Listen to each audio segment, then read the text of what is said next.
And once again, isang mapagpalang umaga po sa inyong lahat ay isang karangalan na pangunahan po ang ating mass wedding dito po sa Dako ng Angeles.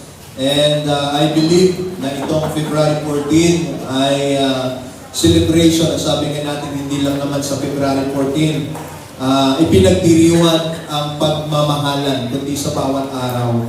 At sa oras na ito ay merong tatlong magkakapareha o tatlong pares ng magkasintahan ang itinutulog ang kanilang mga sarili upang makipag-isang dibdib o ibig sabihin ay pumasok na sa buhay mag-asawa. Alam niyo po, ang sabi ng marami sa ating mga panauhin, sa mga mahal nila sa buhay, at ganoon din po sa ating mga ikinakasal, alam niyo po, ang sabi ng marami, ito yung paalam kasi ng mga nagpapakasal, lalagay na po kami sa tahimik. Ang pag-aasawa ay sinasabi ng marami na lalagay na sa tahimik.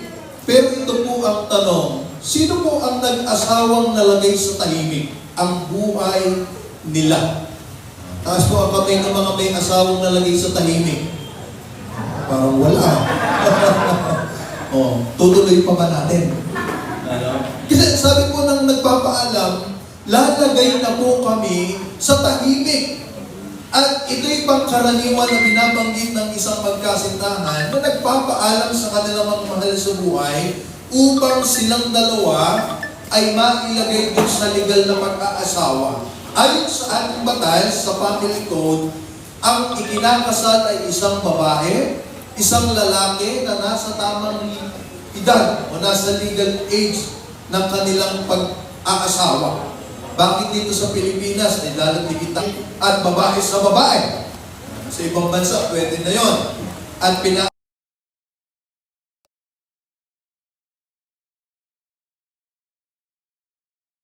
alalahanan din natin sa mata ng Diyos at kahit na dito sa Pilipinas, wala pa tayong diborsyo. Pero may annulment. Alos ganun din naman kinauuwian. Naghihiwalay din sila. Kaya't ang pag-aasawa, katulad ng nabanggit sa Book of Genesis chapter 2 verse 18 hanggang sa mga sumusunod, ang institusyon ng pag-aasawa ay itinalaga at itinatag ng ating Panginoon Diyos. Lagi po ninyo tatandaan, bakit ang pag-aasawa? Ang sabi nga natin, ito ay yung matrimonya ng pag-aasawa o pag-iisang dibdib. Ang seremonya ng kasal na may basbas ng ating Panginoon, kasi sa panahon po natin ngayon, ang daming uri ng pagpapakasal Nagpapakasal sa munisipyo, sa court, sa justice, nagpapakasal sa tabing dagat, sa tabing bundok, tabing ilog, yung iba sikreto. Pero alam mo po, bakit tayo papasok sa buhay mag-asawa? Lahat po ba na ikinakasal natin may mga anak na? Karamihan, Bakit po kailangan maikasal? Hindi lang dahil gusto natin sumunod sa batas ng Pilipinas o ng ating Republika, kundi upang sundin ang kalooban ng Panginoon Diyos. Number one, bakit ka magpapakasal? Dahil ito'y kalooban ng Diyos. Sapagkat sa paningin ng Panginoon, ang isang lalaki at isang babae na nagsasama na hindi kasal, ay kasalanan.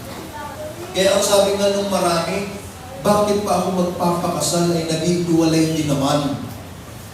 Marami nagsasama na ayaw nang pag-usapan ang pag-iisang dibdib, pag-aasawa. Unahin natin yung couple. Ilang years na kayo as the couple, brother? Ilang taon na kayong 10 years? Si brother Joshua, 10 years. Kenneth, Kenneth pa. Brother Kenneth, ilang years na po kayo ni sister? 7 years. 10 years, 7 years. Brother Emmanuel, ilang years kayo nagsasama ni sister? 19 years. Diba? Ibig sabihin, doon sa mga years na yon, ito'y isang malaking pagpapala. Na sa oras na ito, ang inyong pagsasama sa paningin ng tao at paningin ng Diyos ay ilalagay natin doon sa tinatawag nating tamang proseso at legal na pag-aasawa. Kasi ang sabi po natin, yung 19 years, kahit dumami ang anak ng Brother Emmanuel, hindi pa rin sila may ituturing na mag-asawa. Kasi sa ating kalakaran ngayon, naging normal na eh. Basta nagsasama kayo sa bahay, nagkaanak kayo, pag-asawa na kayo. Pero sa atin, may tawag tayo, live-in partner. Diba? In legality, wala silang resibo. Ano? Ibig sabihin, talagang walang kahit na dumating yung mga suliranin, let go yung mga partner niyo, pwede yun. But today, ito yung commitment. Ano kaya sinasabi natin kanina, ang pag-asawa ay paglagay sa tahimik at pagpasok sa new journey ng relationship ninyo as a husband and wife. Hindi kayo exempted. Yung 19 years, tiyak ako na merong ups and downs sa relationship. 10 years and 7 years. Ano sabi kasi nung iba, pag 7 years, may sumpahan eh. Nag-iiwalay na, ano? Napatunayan ninyo na hindi, ano? Kasi ito na yung tali ng pagiging isa. 7 years, 10 years, and 19 years ay mahabang ng panahon. At pwedeng sabihin natin, sapat na para makilala ninyo ang isa't isa. Yung foundation ninyo, pwede nang sabihin natin na malalim na yung baon, malalim na, matibay na. And today, isinisid na lang natin, ikinokorek natin yung relationship ninyo sa pamamagitan ng biyaya ng Diyos. Kaya nga sabi natin, hindi pa rin naman kayo exempted. Kapag kayo ay nagpakasal na, hindi natin pwede sabihin hindi na kayo mag-aaway. Hindi natin pwede sabihin na laging ang buhay ay laging masaya bilang mag-asawa. Pero ito'y isang kasunduan. Kaya ngayong covenant ng pag-aasawa, tipanan, ano po, nag-ibig sabihin, sa hirap at ginhawa, sa kalusugan at sa karamdaman, at sa maraming mga bagay, kayo ay magkakasama. Kaya nga ang pag-aasawa ay partnership. Ano po? Doon sa 10 years, naisip nila ba, Brother Joshua, na dumating pa ng pagkakataon na naisip ninyo na baka hindi na kayo dumating sa kasalan o sa pag-iisang dibdib? At gaano karaming beses kung iisipin ninyo yung parang, sige,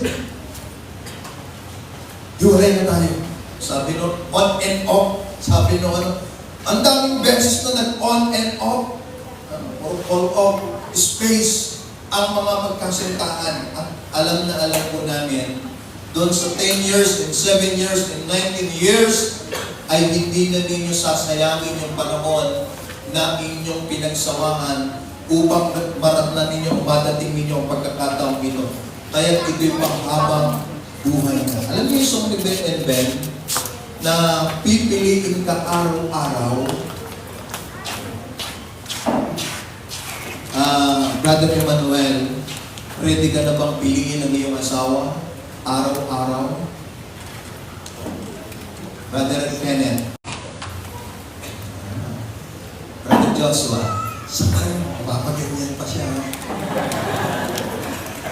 Yung mga magiging misis nila, ready na ba kayong piliin ang mga mister ninyo araw-araw? Sama niyo yung gabi, baka may maghanap. Nakangino ka sa gabi. Ano, kasi araw lang eh.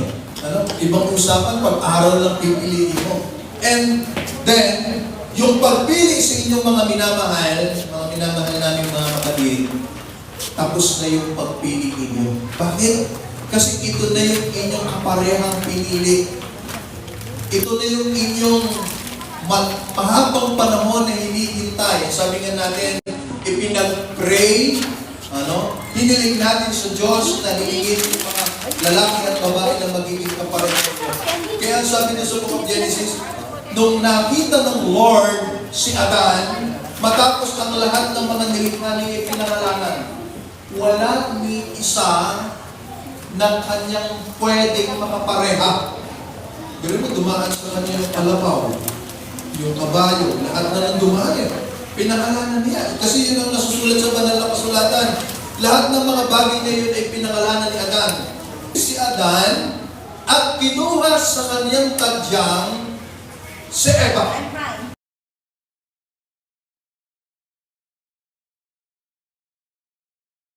Ano saan daw kinuha? Dito, sa tadyang. Malapit sa puso. Bakit malapit sa puso? Kumuha lang naman siya ng kapiraso ng buto ng lalaki. Pwede namang sa kamay. Hindi daw sa kamay para pagpugatan ninyo yung inyong mga asawa. Hindi sa paa para tadyakan o sipa-sipain ninyo ang inyong mga asawa. Dito sa puso, malapit sa puso, upang ang inyong mga napiling mga babae ay pakamahalin habang kayo ay nabubuhay. Sa inyong mga partner, taas ang pinaka-sweet. Sino ba ang sweet sa inyo? Lalaki o babae, di sa ating mga magkakapareha. Kay Brother Emmanuel at Nonyesa, sino ang sweet sa inyong dalawa? Sweet pa yata yung kapitbahay. Sino madalas nagsasabi ng I love you sa inyong dalawa? 19 years ha? Ibig sabihin sa loob ng 19 years, siyempre, mahabang yugto na ng panahon ng kanilang pagsasama. And then, kung tayo, kung may nag-I love you-an pa, no? Sino madalas magsabi ng I love you sa inyong dalawa? Si Brother Manuel. Paano ko tatanong? Brother Kenneth, sa inyong dalawa, sino nagsasabi ng ano? Parehas kayo dalawa. Si Brother Joshua. Palakpakan natin yung ano. Sila same. Ito si Brother Manuel and Brother Joshua. Ngayon, tanongin natin isa. Anong endearment ninyo, Brother Manuel? Anong tawagan ninyong dalawa? Sabi ng mga bata, call sign. Sabi ng mga bagets, anong call sign natin? Anong call sign ng dalawa? Anong tawagan ninyo sa isa't isa? Ben. Okay. Brother Kenneth, anong tawagan ninyo? Love. Ben, love. Yung ating isang partner. Beden. Me. Okay. Medyo nag-upgrade na, no? Nasa mila sila. Ngayon, pwede pong mahiram yung isang mic. Gusto ko marinig kasi yung sweet na I love you ng bawat isa. Siyempre, yung ibang walang partner, at least pinigilman lang yung pinag-protein, no? Okay, dito mo lang. So, yun lang. Brother Emmanuel. Love you. Ang bilis naman. Kilala mo lang kaunti. O, tingin ko kayo ng yes. Hindi ko tapos. Ulit, di namin narinig eh. Okay. Tawagin mo muna yung endearment mo, tawagan niyo tapos tawagan niyo muna tapos yung magic word na I love you. Sige. Ben. Hello. Love you. Okay. Nonyesa, ikaw naman. Bawi ko siyempre. Parang pera, no? Kasi mahirap na, puro lalaki lang yung tatanungin ko eh. Nonyesa, harap sa iyo magiging asawa. Oo, tapos. Sige, harap ka kay Emmanuel. 19 years, ha? 19 years. O sige, pakita ninyo 19 years. Okay? Pagpasa natin kay Brother Kenneth. Brother Kenneth, harap ka kay Christian. Love you. Pwede na mo, pwede na mo. Sige. Sister Christian. 7 years. Siyempre, medyo nahihiya pa sa ano eh. 7 years pa lang. 10 years. Tingnan natin yung 10 years. Brother Joshua.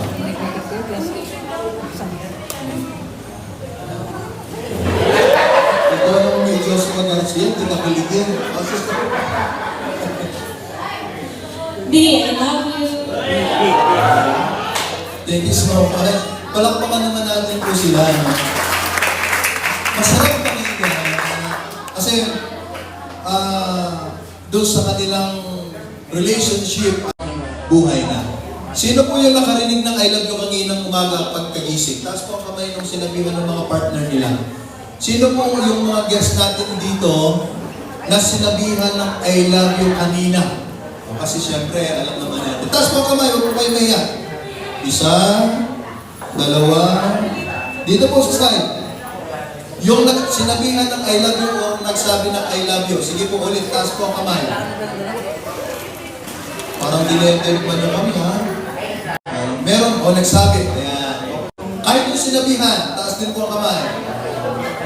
Salamat naman po doon sa mga may sinabihan at nasabihan ng I love you. At doon po sa hindi nasabihan, nakikiramay po kami.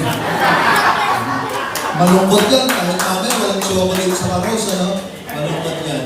And today, sa inyong tatlo, ito'y panghabang buhay. Bakit panghabang buhay? Kasi ang pag-aasawa ay tanging kamatayan lamang ang makapuputol ng tali ng pag-iisang dibdib ninyo. Gusto ko lang ibahagi sa inyo yung tatlong bagay. Simple lang. Na kapag nagawa ninyo itong tatlong bagay na ito in your relationship as husband and wife, malakas ko. Ibig sabihin, nandun yung inyong pagiging successful doon sa inyong marriage life. Itong araw na ito, wedding day, celebration. Makatapos ninyong kumain sa labas, mag-celebrate mamaya, tapos na yung wedding day. Pero ano ba yung pinaka-importante? Yung marriage life na panghabang buhay. Alam mo, marami nagpapakasal, preparados sa wedding day. Halos million pa ngayon ginagastos ng iba sa wedding day. Pero nakalimutan nila, after ng wedding day, nag-start na yung marriage life. Kaya yung iba, pagkatapos ng kasal, bukas nag-aaway na sila. Bakit? Sa laki ng gastos ng kasal, namumroblema sila. Paano tayo makakapagbayad? Ikaw kasi. Diba? Tapos yung mga bisita, nagreklamo pa, maalat daw yung minudo. Kinasal ka na, masama pa yung loob mo. Ibig sabihin, nakalimutan na marami ang pagpapakasal ay between dun sa isang lalaki at isang babae na ang kanilang simulain ay paghahanda dun sa buhay mag-asawa. At yan ay inuutos at yan ay kalooban ng ating Panginoon Diyos sapagkat ang sabi ng ating Panginoon, mga lalaki, pagkaibigan ninyo ang inyong asawang mga babae. Mga babae, magpasakop kayo sa inyong asawang mga lalaki. Yung submission, ano po yung tatlong gusto kong ibahagi sa inyo? Yung LRT. Kasi sa relationship as husband and wife, ang daming essential. Ang daming pwedeng gawin. Pwedeng yung paraan nitong dalawa, effective sa kanila. Pero hindi effective sa inyo. Pero dahil sa kalooban ng Diyos, itong tatlong ito kung bakit kayo nagpapakasal, dahil mahal ninyo ang isa't isa. Tama? Makasabi niyo. Kaya kayo nagpapakasal, ito yung una. Dahil mahal ninyo ang isa't isa. Ano, sino po ang nagpakasal dito dahil gwapo yung kanilang asawang lalaki? Dahil maganda yung asawang babae. Bakit ka nagpapakasal? Sayang yung lahi, ang gwapo eh. Kaya minsan, yung love na pinag-uusapan na dapat pinakamaganda, nakakalimutan. Yung physical appearance ng mag-asawa, kapag kayo na-attract dahil doon sa physical appearance, kaya kayo nagpapakasal, baka pag pumapangit na, di ba ngayon nagpakasal kayo as sexy ng asawa ninyo? Eh paano kapag tumaba? Di ba? Kaya itong love na pag-uusapan natin ngayon, love with sacrifices. 10 years na maraming isinakripisyo. 7 years, meron ding isinacrifice. 19 years, mas lalong maraming pwedeng isinacrifice ang inyong relationship. And today, yung pagmamahala na sinasabi natin ngayon, ito'y hindi lang sa panahon na kayo ay masaya. Sa panahon na kayo ay masagana. Ito'y mas lalong nangingibabaw sa panahon na parang sinusubo kayo ng pagkakataon. Di ba? Merong mga mag-asawa na gusto lang magsama kapag masaya sila. Pero kapag may problema, kanya-kanya na tayo. Di ba? Pero hindi yun yung kalooban ng Diyos. Sa panahon kayo'y mahina at sa panahon na kayo'y nasasaktan, dapat mangibabaw yung salitang pag-ibig at iyon yung pinakandalisay. Alam ko, naranasan na ninyo. Sino po dito yung muntik ng isauli yung partner nila sa magulang ng inyong Nay, suli ko na itong asawa ko. Love with sacrifices at kasama yung pagsasabi na I love you every day. O sa inyong tatlo ng pareha, sino ang mainitin ng ulo? Sino ang laging galit? O, si babae. Babae din. Sino naman, tumas ka na! Nagtaas ka na dalawa! Tatay parehas mga babae. Ano? In your relationship, naniniwala tayo na hindi naman perfect talaga eh. Di ba? Yung perfect relationship ay makikita mo sa kabila ng maraming mga pagkakaiba. Ano? Kasi hindi naman lahat kayo, ang sabi doon sa banal na kasulatan, yung angkop. Ihahanap o igagawa ko siya ng angkop na makakasama niya. Angkop. At kayo sa inyong mga kapareha ay angkop sa isa't isa. Love na nag-uudyok ng kababaang loob. Ano kaya kasi nasabi natin kanina? Ang pag-ibig ay nagbubunga ng kababaan, pagpapatawad at pag-unawa sa isa't isa. Kaya nga yung pag-ibig, ang sabi sa banal na kasulatan, ang pag-ibig ay nagtatakip ng maraming kasalanan. Kapag mahal niyo yung isang tao, kahit na nagagalit ka, nakakalimutan mo.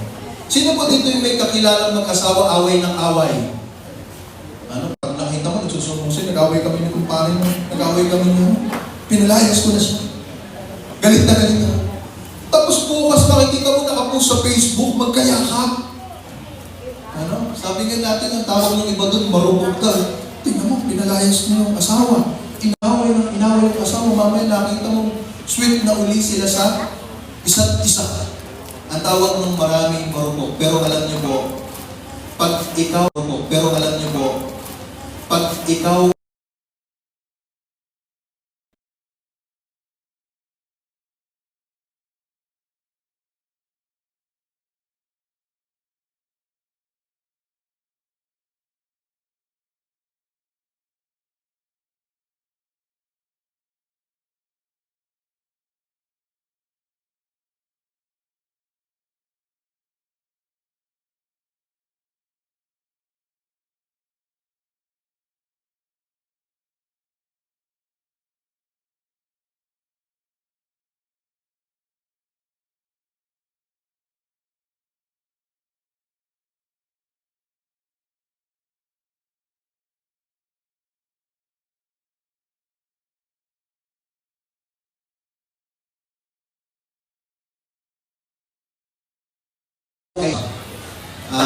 Joshua, sa kapag umalis, minsan, okay. Kayo, Brother Kenneth, Brother Emmanuel, parang hindi kayo sigurado. Nalilito ako, okay? Yung mga guests natin, sino po dito yung nag-goodbye kiss pa pag umalis?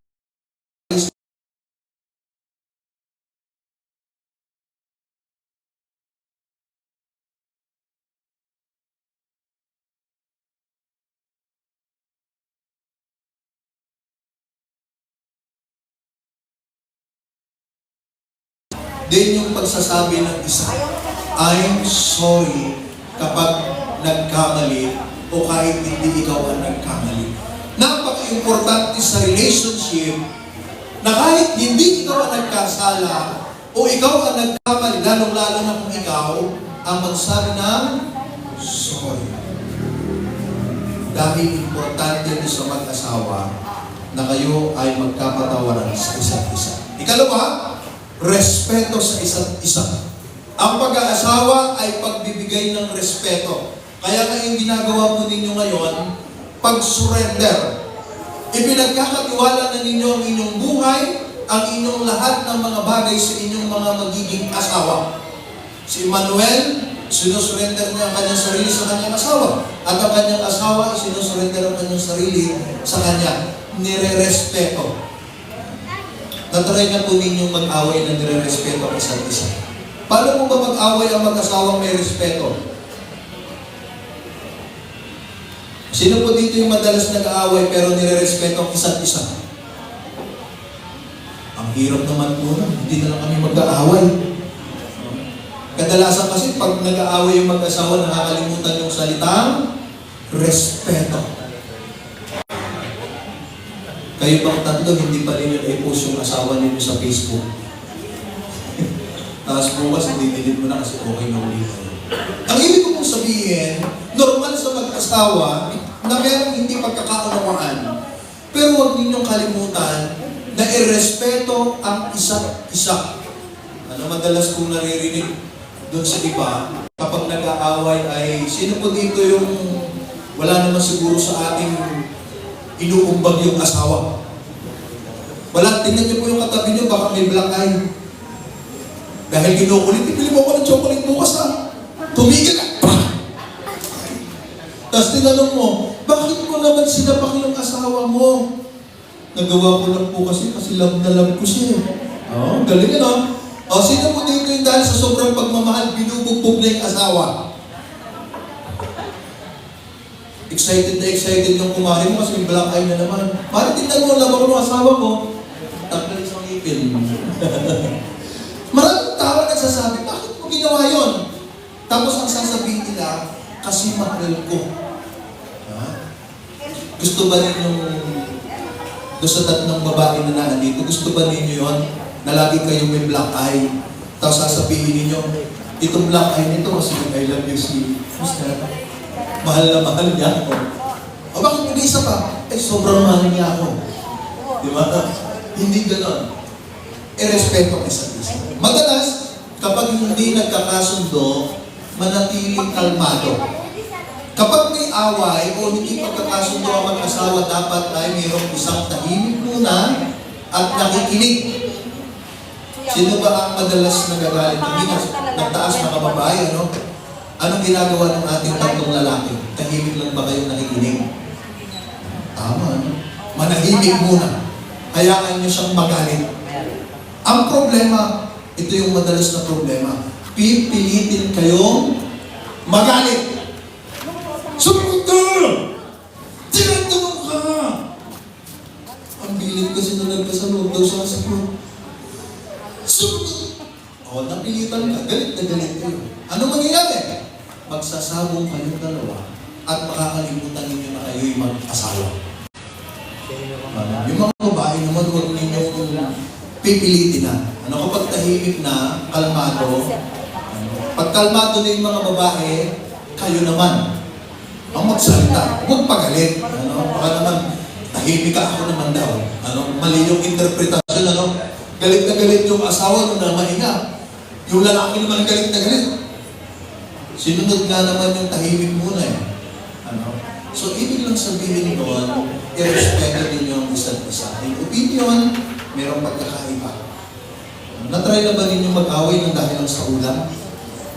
Simple lang, ano? Maraming mga mag-asawa, sabi nga natin, minsan napakasimple lang. Ano? Minsan pinag-aawayan. Kaya lagi ninyong tatandaan, yung simple na yon ay nagiging butas upang ang inyong relasyon binuo ay pwedeng lumuho. Ikatlo, trust in your relationship as a husband and wife. Na kung paano ang Diyos na pinagtitiwalaan natin. Minsan nga, mas may tiwala ka sa asawa kaysa sa Diyos eh. Diba? Minsan may tiwala ka sa maraming bagay kaysa sa Diyos. Pero lagi niyong tatandaan, in your relationship, pag hindi niyo kaya at may mga problema, magtiwala kayo sa Diyos. Pero dahil kayo ay nagpapakasal ngayon, magtiwala kayo sa inyong mga asawa. Doon sa 19 years, mahirap pag-usapan yung loyalty, pero gusto kong i-open sa inyo. 19 years, tiyak ako naging loyal kayo sa isa't isa. Kasi kung hindi kayo loyal, wala kayo ngayon dito. Alam natin yung loyalty, minsan kung meron talaga mga hindi smooth eh. Pero loyal pa rin. Kasi nag-stay kayo sa isa't isa. Ganun din dito. Sino pa yung mga loyal sa partner nila? Taas po ang kamay. May tumataas. Yung iba, medyo diskumpiyado.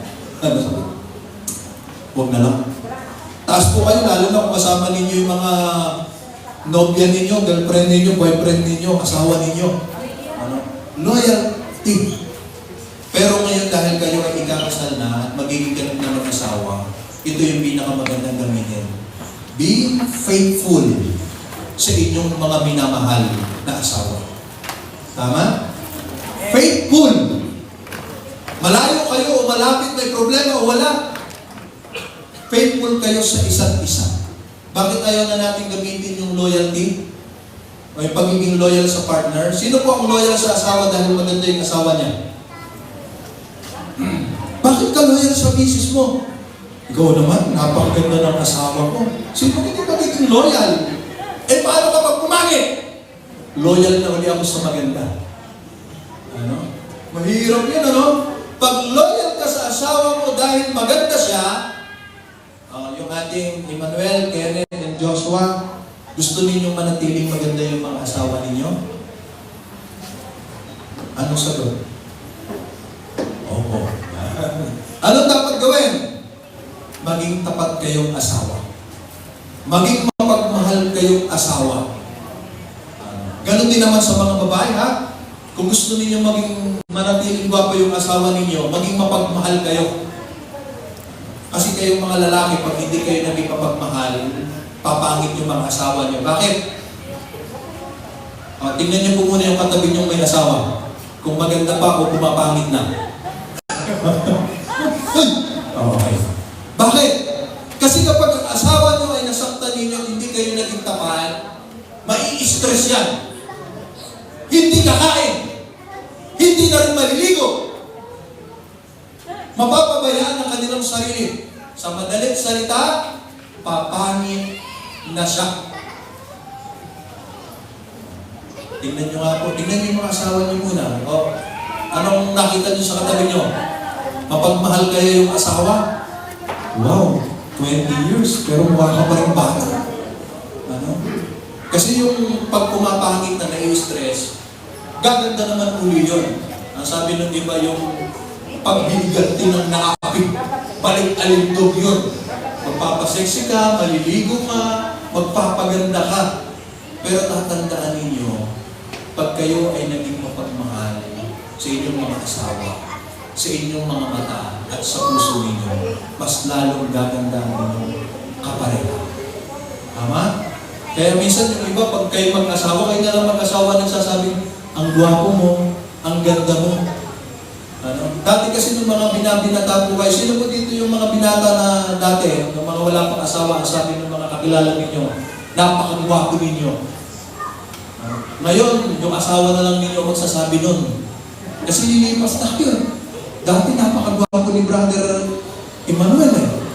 Diba? O parang kabataan. O, ngayon, kapag may asawa ka, habang tumatagal, yung asawa mo mananatili magsasabi sa'yo, ang gwapo mo. Sister, sinasabihan mo ba ng gwapo si Brother Emmanuel? Pag may pera. Pag wala. Sister, sinasabihan mo ba ng ang iyong mister na napakagwapo niya? Wow. Sister. Dapat ano kasi, part lang yun eh. Pero malaking bagay. And lastly, kapag ang mga bagay ay tila mahirap na sa inyong buhay, huwag niyong kakalimutan na meron Diyos. I-appreciate niyo yung kabutihan ng Panginoon kung bakit sila yung ibinigay. Kapag may problema, di ba madalas natin ginagawa, kapag may problema, manalangin. Tama po ba? Sino po dito yung ipinagpipray yung mga asawa nila? Ano po yung prayer nyo? Lord, kunin mo na! Ang sakit na lang na akong nararamdaman. Kung mapupunta sa iba, mas magiging mapunta na lang sa'yo. Ganda ng prayer naman, ano? Talagang devoted. Kaysa mapunta sa kapitbahay, sa'yo na lang, Lord. Mahirap naman ipag-pray yung asawa mo ng gano'n, ano? Pagod na pagod ka na, yung asawa mo pag-pray mo. Kapag may problema, ipag-pray yung inyong mga asawa na bigyan ng wisdom. Na kung may problema, sana magkaroon ng way para inyong ma-resolve yung problema. Ano, wag naman yung problema, kunin mo na. Ano, ang hirap nun, ano? Lagi ka magsasunday mo rin kasi ang prayer mo, kung hindi titinong yung asawa mo, pagpahingay na, Lord. Ano, hindi pa habang buhay. Try to appreciate and acknowledge your loving husband and wife. Dahil kayo ay nagsasama na sa isang bubong, napakaganda na kayo ay nag-appreciate o ina-appreciate ninyo isa't isa. Sino dito yung nagtitigil pa sa kanyang asawa? Sino yung madalas nagluluto pa sa inyo? Sa inyo muna, Joshua, sino nagluluto sa bahay? Si sister. Pag kinakain mo yung mga luto ni Mrs., nagtitigil ka pa sa kanya? Totoo? Sige. Ay, kayong dalawa. Sino ba nagtitimpla ng kape? Para simplihan na lang natin. Si Miss din. Ikaw pinagtitimpla ng kape. Pag inagot na sa yung kape, ano sinasabi mo sa kanya? Thank you. Sige. Sa inyong dalawa. May nagtitingin ba pag pinagsisarap ng kape o pagkain? Meron naman. Alam mo, last lang, gusto ko lang isingit. Maraming mga mag-asawa nakakalimutan yung napakasimple. Bakit maraming tahanan na hindi masaya? Gusto kong paalalahan. Kayo nagpapakasal para makahanap ng mortal na kaaway araw-araw. Sino po dito yung araw-araw may kaaway? Pagkagising mo sa umaga, galit na agad. Dapat ang mag-asawa, ang pakiramdam pag nasa bahay at magkasama kayo, heaven. Sino po yung kayo bang dalawa nararamdaman yung parang kayo nasa langit kapag kayo magkasama sa bahay? Amen. Ilang beses ba yun? Kayong dalawa, madalas nyo bang nararamdaman yung pakiramdam na ang pakiramdam ninyo yung langit na ang saya sa tahanan? O, sino po dito yung mga guests natin o yung mga kapamilya natin na ang pakiramdam sa bahay ay langit? Mukhang mo sa kabila yun. Para masigaw lagi nung inyong pakaibigan mo ito! Ano? Kaya pag kayo mag-aasawa, dapat ninyo laging maramdaman yung salitang langit ang pakiramdam. Bakit? Dahil hindi na kayo nag-iisa. May kapareha na kayo. Sabi niya, mabuti ang dalawa kaysa sa isa. At kayo ay pinagsasama na. Kayong dalawa ay magkakatuwang sa inyong habang kayo ay nabubuhay. Huwag niyong kalimutang i-appreciate yung mga business ninyo. Sino ba dito? Sister, nagpapakulot ka ba o nagpapastraight lagi ng buhok? Hindi. Minsan, o sino po dito yung ina-appreciate ng mga asawang lalaki pag nagpa-straight ng buhok? O nagpapunta kayo ng parlor, nagpaayos ng buhok, at sabi ng mister ninyo pag umuwi kayo, ano madalas sinasabi ng mga asawa? Ng mga lalaki pag umuwi po kayo galing parlor. Gastos na naman! Isang kapag bigas din yan! Maganda ka na, nagpa-straight ka pa ng buhok. Di ba? Yun yung una. Minsan may mga asawa halos mapagok na yung ulo kakaganon yung buhok. Tapos yung asawa, ano ba yan? May kuto ka ba? Pero gusto lang nilang ipakita yung kanilang buhok. Appreciation. Pero 19 years. Pag 19 years kayo, hindi mo nasabihan na maganda yung asawa mo, puro pangit. Ano? Pag kumakain yung asawa mo, ano sabi mo? Kain ka ng kain. Laman ka ng laman. Kaya tumataba ka, pumapangit ka na. Diba? Madalas ay negatibo. So sana sa inyong tahanan, hindi na lang kayo parang nagpipintasan. Sabi ko kanina, be, love, me. Yung transition nun pwedeng mami and daddy. Sino po yung nasa boy na ngayon? Yung status. Ano sila kasi me, be, love, me. Parang gano'n yan Pwedeng ngayon, me, daddy, pero yung boy na yung status ng tawagan nila sa isa't isa. Boy, magtimpla ka ng kape. Bet pa rin ang tawag. Baka 20 years, hoy na ito. Malapit na, no? Hoy na lang o pangalan na lang. O sino po muna yung pangalan ng tawagan na lang ngayon? Tawagan na lang yung pangalan nila. Pedro! Dati ang tawag niya yung mahal, sweetheart, naging mommy and daddy. Pagkalipas ng ilang taon, hoy, lumayas ka na. Ano? Pwede kayo tumayo. Itong ating tatlong harap kayo sa isa't isa. Hawak kamay. Ayan. Unahin natin itong ating mga lalaki. Ano yung ating mga lalaki? Paulit ng aking sasabihin. Banggitin ninyo yung inyong tawagan o pangalan ng inyong mga asawang babae. Ano? Okay?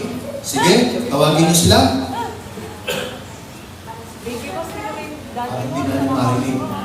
Okay, ulit. Laksan nyo.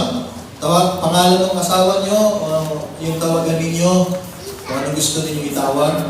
Sige, sabay-sabay kayo. Tinatanggap kita bilang aking asawa.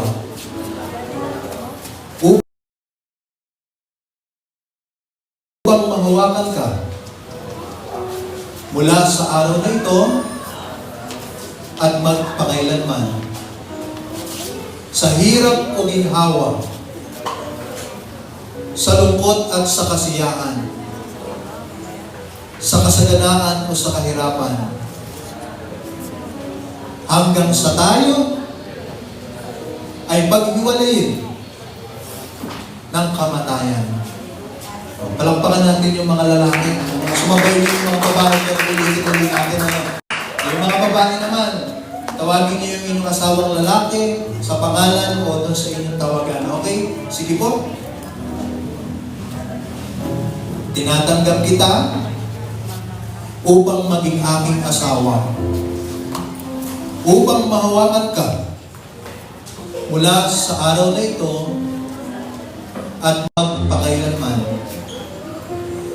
Sa hirap o ginhawa, sa sakit o kalusugan, upang alawin ka ng aking hindi nagmamaliw na pag-ibig at katapatan hanggang sa tayo ay paghiwalayin ng kamatayan. Once again, palakpakan po natin sila. Kayo ay maganda ang mga paus ninyo o hindi na ako. Tinatawagan ko po yung ating mga may dala ng singsing para naman po sa pagbibigayan ng simbolo ng kanilang pagmamahalan. Isang bilaro yung singsing na nila mga bilaro. Madigan ninyo.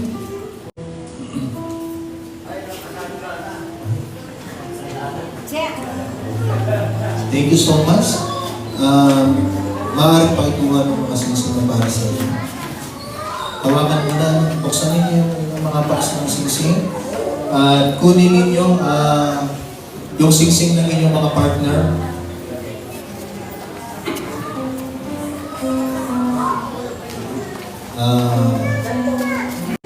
Magbaba po na ninyo yung box. At kunin mo yung singsing para isusuot ninyo mamaya. So, unahin muna natin yung mga lalaki.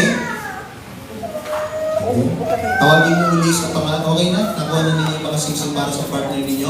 So, yung mga lalaki po muna, pakilakas po ano. Tawagin niyo uli yung pangalan nila. Kung inyong mga magiging asawa. Ibinibigay ko sa iyo ang singsing na ito bilang simbolo at tanda ng aking tapat na pag-ibig sa iyo.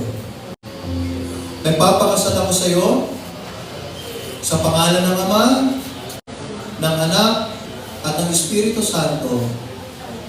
Amen. O, pakisuot sa palisingsingan. Once again, palakpakan po natin. Magbabago naman na ating itinasal. Patawag din po ng parang malungkot kayo. Malapit na yun. Sige. Patawag ulit ng pangalan ng inyong mga asawang lalaki. Ibinibigay ko sa iyo ang singsing na ito bilang simbolo at tanda ng aking tapat na pag-ibig sa iyo at ng Espiritu Santo. Amen. O, pakisuot ng sing-sing. Thank you so much. Palakpakan po natin sila. Sa oras naman po ito, para sa ating symbol ng ating union o unity candle, yung ating naman po mga kandila. Pigil po natin dito yung tig-iisa yung ating mga partner. As symbolizes, kasi isa lang naman yung ating candle sa harap. Bigyan niyo po sila ng tig-iisa.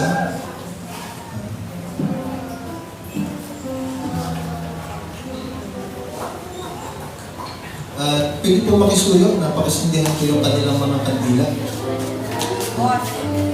Sa oras na ito, ay ating gaganapin ang unity candle o simbolo ng pagiging isa. Pakisindihan po yung, pakisindi na lang po kayo. Para lang maipakita natin yung ating simbolo ng pagiging isa. So sa oras po ito ay